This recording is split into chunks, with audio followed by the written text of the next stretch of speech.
का तुला मोठ्या भावाचा उभा चिरीन उभा चिरीन मी तुला आवडा चिरीन म्हणून काय चाललंय तुमचं?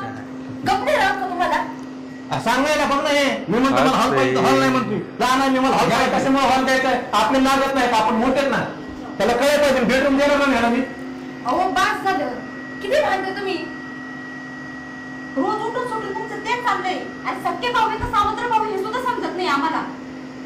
कसे वागताय तुम्ही नाव तर ठेवलेत राम लक्ष्मण आई वडिलांनी उगाच ठेवले काय राम लक्ष्मणाचा अर्थ तरी माहित आहे तुम्हाला म्हणे राम लक्ष्मण रामाच्या मागे लक्ष्मण गेले तर बायको सोडून तसे नाव देऊन तुम्ही असं राक्षस सारखे रावणासारखे लढाई करता इथं तुम्ही हॉल तुला बेडरूम आणि एकमेकांना पटवून घेऊन आले तुम्ही तर आम्ही तर जावा असून सुद्धा सगळ्या बहिणीसारखं वागतोय आणि रक्ताचं नाक सुद्धा नाही आमचं तरी पण आम्ही असं वागतोय मला नाही लोकांचं वागण्याचे लय कंटाळा आलाय बाई कारण तुम्हाला काय करायचं तुम्ही येतच राहा तुम्ही हॉल घ्या का बेडरूम घ्या काय करा तुम्हाला काय करायचंय ते जातो आम्ही निघून आवडून तुमचे आई वडील बघत असतील तर त्यांना काय वाटत असेल